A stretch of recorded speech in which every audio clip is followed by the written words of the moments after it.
ជំរាបសួរពុកម៉ែបងប្អូនទាំងអស់គ្នាបាទថ្ងៃនេះគឺជាថ្ងៃសៅរ៍9កើតបាទខ្ញុំបានយកមេរៀនថ្មីដែលនិយាយអំពីឱសថបុរាណខ្មែរហ្នឹងមកជូនចែកពុកម៉ែបងប្អូនទាំងអស់គ្នាជាអ្នកតាមដានហើយចូលចិត្តសិក្សារៀនសូត្រជាមួយនឹងថ្នាំបុរាណនោះបានយល់ដឹងអំពីរុក្ខជាតិដែលខ្ញុំបានបង្ហាត់បង្ហាញជូនពុកម៉ែបងប្អូនបន្តទៅទៀតពុកម៉ែបងប្អូនណាហ្នឹងហើយប្រហែលជាពុកម៉ែបងប្អូនមួយចំនួនបានស្គាល់ពីរុក្ខជាតិដែលខ្ញុំបាន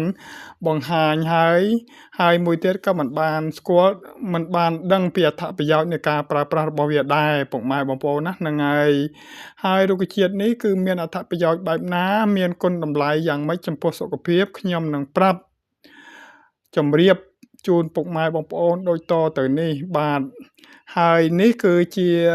រុក្ខជាតិដើមខ្មាញ់ដើមស្មៅខ្មាញ់ពុកម៉ែបងប្អូនណាហ្នឹងហើយរុក្ខជាតិនេះគឺនៅតាមភូមិផងលបងផ្ទះពុកម៉ែបងប្អូនគឺមានដុះហើយបើសិនតែខែភ្លៀងទេគឺល្អមែនតែនពុកម៉ែបងប្អូនណាបើខែប្រាំងគឺមិនសូវមានទេដោយសារតែវាងាប់ពុកម៉ែបងប្អូនណាហ្នឹងហើយរុក្ខជាតិនេះគឺយើងយកមកព្យាបាលប្រព័ន្ធផ្លូវដង្ហើមហើយទី2ហ្នឹងព្យាបាលជំងឺថ្លើមនិងគ្រុនពោះវៀនទី3ហ្នឹងព្យាបាលរបួសនិងខុតឈាមទី4ហ្នឹងព្យាបាលសុខភាពស្ត្រីនិងឈាមទី5ហ្នឹងគឺជួយថែរក្សាសក់ពុកម៉ែបងប្អូនណាបើសិនតែជំងឺថ្លើមគឺយើងប្រើស្ងោរហូបធម្មតាពុកម៉ែបងប្អូនណាតែចំណែកយើងយកមកខុតឈាមឬក៏ព្យាបាលរបួសគឺយើងបុក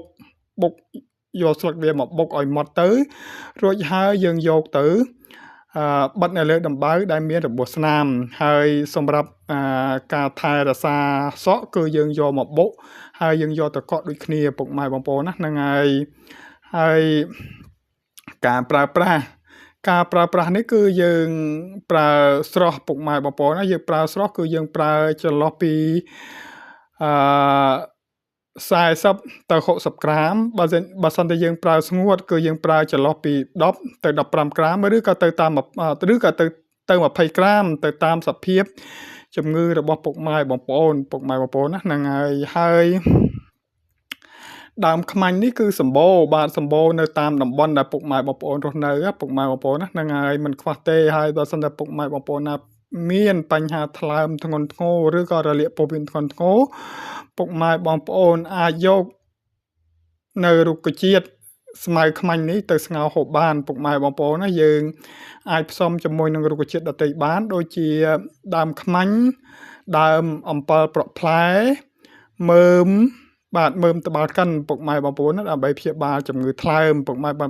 ងប្អូនណាមិនថាក្រិនថ្លើមឬក៏អ្នកជំងឺថ្លើមប្រភេទ B ឬក៏ប្រភេទ C ឬក៏ប្រភេទ A ទេពុកម៉ែបងប្អូនណាអាចព្យាបាលជាមួយនឹងដើមខ្មាញ់នេះបានពុកម៉ែបងប្អូនណាហ្នឹងហើយអត្ថប្រយោជន៍ដូចខ្ញុំបានជម្រាបជូនពុកម៉ែបងប្អូនទាំងអស់គ្នារួចមកហើយសង្ឃឹមថាពុកម៉ែបងប្អូនទាំងអស់គ្នានឹងបានយល់ហើយនឹងមានចំណេះដឹងបាទតាក់ទងជាមួយនឹងដើមខ្មាញ់ងាយស្រួលក្នុងការព្យាបាលជំងឺអរគុណ